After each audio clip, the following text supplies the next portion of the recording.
Bienvenue au Caire. 10 mois après la Révolution, les Égyptiens votent. Choisir un candidat, c'est faire un choix de société. Alors toute la question aujourd'hui est de savoir comment les Égyptiens vont se retrouver, eux qui ont vécu durant 30 ans sous la dictature d'Hosni Moubarak. Après le nationalisme arabe, la société va-t-elle se retrouver autour du religieux? Nous sommes devant l'université Al-Azhar, au lieu de l'islam sunnite. C'est ici que Barack Obama a fait son discours du Caire en 2009. Al-Azhar est une référence incontournable dans le monde arabe. Elle a un poids religieux mais également politique prépondérant. Les hommes et les femmes y étudient ici le Coran, mais également le droit, l'histoire ou encore les sciences politiques. Nous avons interrogé ces étudiants à la sortie de l'université sur leur identité égyptienne.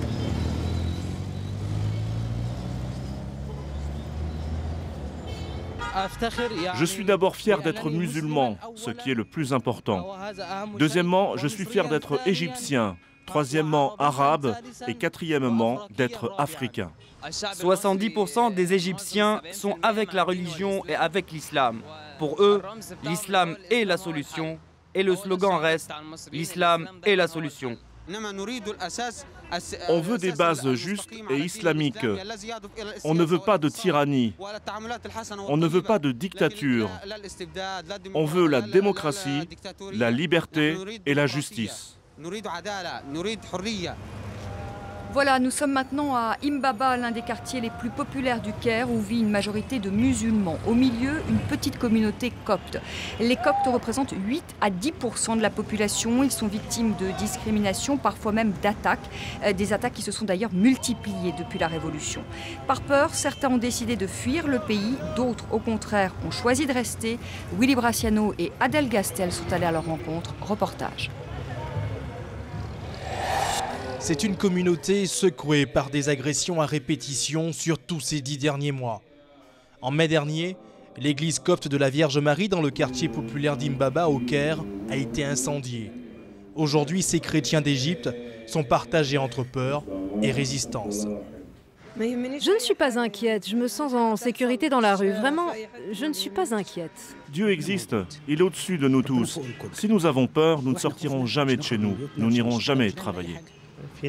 Beaucoup de gens pensent à quitter le pays. Les chrétiens d'Égypte, majoritaires jusqu'au XIVe siècle, pratiquaient déjà le christianisme, bien avant l'arrivée de l'islam. Par la suite, ils ont été stigmatisés par les salafistes.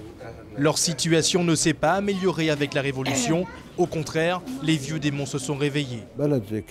Ce pays a 7000 ans d'histoire. Nous connaissons la partie pharaonique et la partie islamique. Où est la période copte ? Je sens que nous sommes opprimés et privés de nos droits.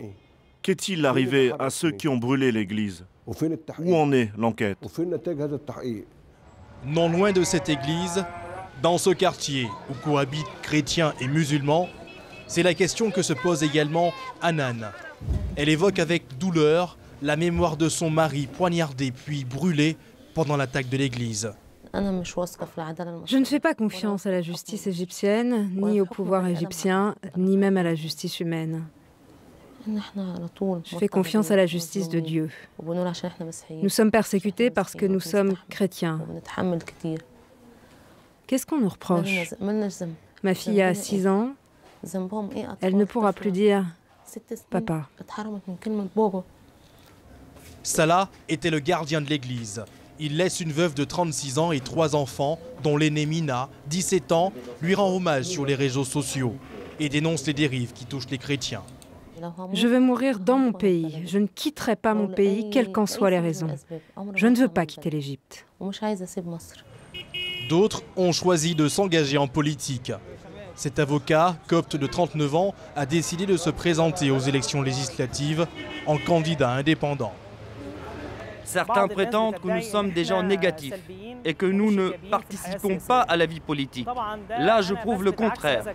C'est notre droit d'avoir des représentants au Parlement et de participer à la vie politique pour affirmer la citoyenneté que nous garantit la Constitution. Un Égyptien sur 8 est copte, plus déterminé que jamais à exister dans une société où ils se sentent ciblés, abusés. Un des défis de la Révolution sera de faire cohabiter dans la paix toutes les composantes de la société.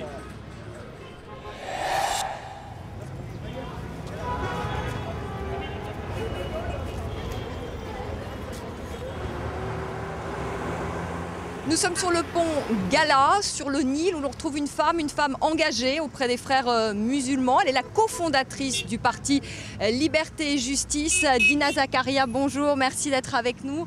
Alors Dina, je voudrais qu'on revienne un peu sur votre parcours. Vous n'avez pas été élevée dans la religion et vous avez fait le choix, eh bien, à l'âge de 20 ans, d'adhérer aux frères musulmans. Pourquoi cet engagement, Dina ?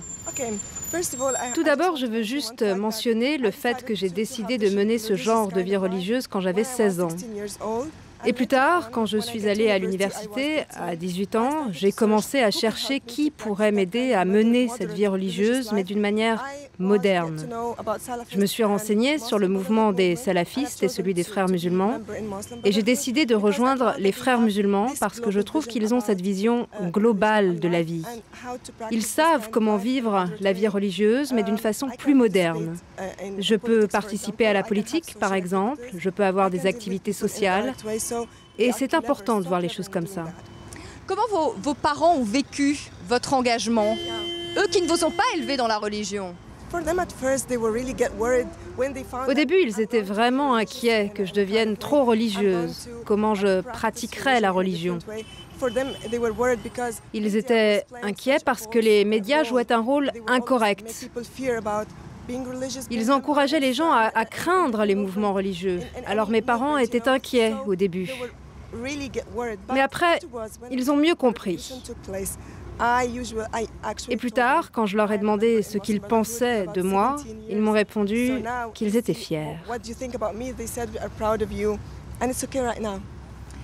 L'Égypte, Dina, est un pays qui a toujours donné la liberté aux femmes, la liberté de choisir de porter ou non le voile. Les femmes qui sont libres ici dans ce pays, certains craignent, si les frères musulmans arrivent au pouvoir, eh bien, que ces femmes perdent cette liberté, qu'on leur impose le voile, qu'on leur impose un choix de vie qu'elles ne veulent peut-être pas. Quelle garantie concrète vous pouvez donner à ces femmes?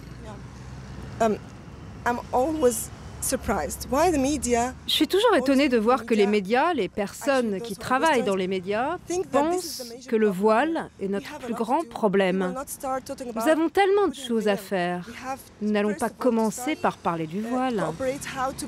Nous devons tout d'abord commencer à travailler ensemble pour reconstruire l'Égypte. L'Égypte est complètement détruite sous beaucoup d'aspects. Chaque fois qu'on se réunit avec d'autres membres de mon parti, nous ne discutons jamais de telles choses. Nous parlons plutôt de comment nous allons réformer ce pays. Moi, par exemple, je suis une garantie. Pourquoi? Parce que je suis membre depuis que j'ai 17 ans. J'ai été complètement préparée politiquement par ce mouvement, sur la façon de se battre pour mes droits, comment ne pas être si négatif, si pessimiste comme d'autres Égyptiens. Nous, les femmes, nous participons tout le temps à des tâches administratives. Nous n'avons pas cette idée que les femmes sont faites pour rester à la maison. Ceci est notre mode de vie. Nous sommes honnêtes à ce sujet et nous représentons cela. Merci beaucoup, Dina Zakaria.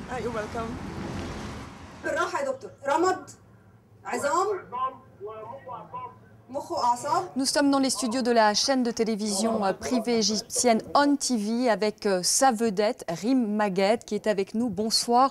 Merci beaucoup, Rim, d'être avec nous. On était un peu plus tôt avec Dina Zakaria, qui est la porte-parole des frères musulmans. On va y avoir bientôt des élections en Égypte. On dit que les frères musulmans, on l'espère, oui, comme vous dites, c'est pas gagné encore. Les frères musulmans pourraient remporter ce scrutin. Est-ce que vous êtes inquiète? Non. Pas du tout. Je ne suis pas inquiète de l'avènement des frères musulmans ou autres. Je suis inquiète pour les élections elles-mêmes.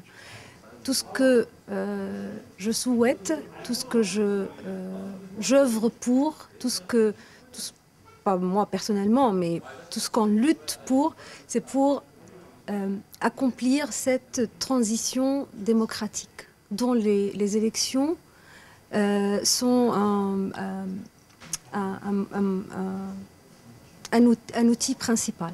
Donc ce qui m'inquiète maintenant, c'est que ces élections s'accomplissent vraiment dans des circonstances et par tous les moyens qui peuvent garantir que les résultats de ces élections représentent vraiment la volonté du peuple. Si la volonté des Égyptiens choisi les frères musulmans, on dit en Égypte ala rasi, sur ma tête, et avec plaisir. Si c'est vraiment la volonté des Égyptiens. Rym Magheb, vous êtes une femme engagée. En janvier-février, vous étiez sur la place Tahrir. Est-ce qu'aujourd'hui l'enthousiasme est toujours là? Aujourd'hui, cette nuit, oui.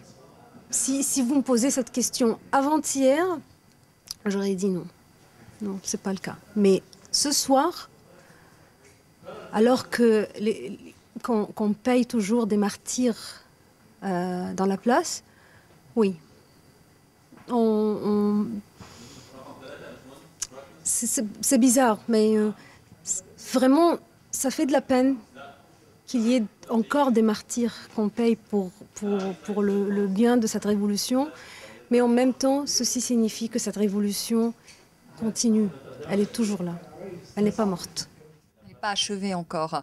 Rym Magheb, vous présentez un débat quotidien. Est-ce que vous avez le sentiment que la parole s'est libérée depuis la chute d'Hosni Moubarak?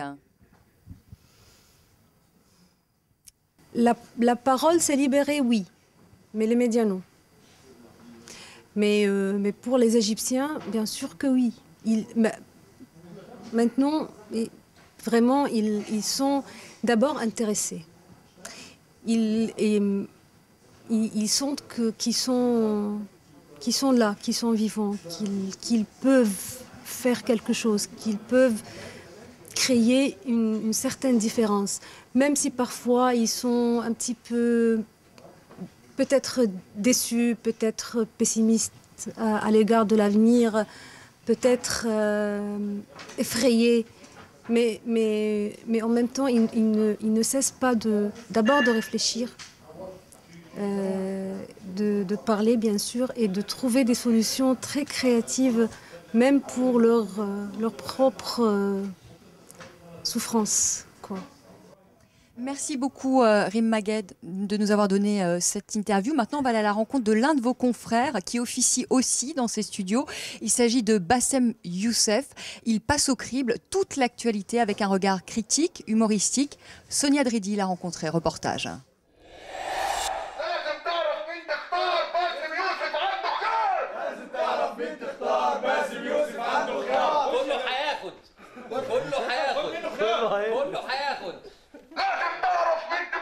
Bassem Youssef n'est pas candidat aux élections, mais elles lui sont d'une grande inspiration. Nous nous moquons de ceux qui utilisent l'argent et la nourriture pour acheter les votes des gens. On se moque des tactiques électorales en général. L'attraction de ce nouvel épisode, une marionnette pour l'accompagner dans la satire.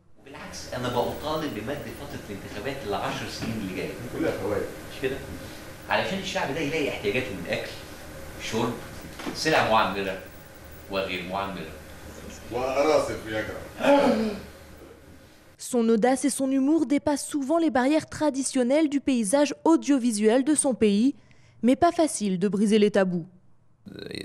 La religion est un tabou important, bien sûr. Nous essayons de transmettre le message que si vous êtes une autorité religieuse et vous vous lancez en politique, alors vous devriez accepter la critique, car c'est la politique.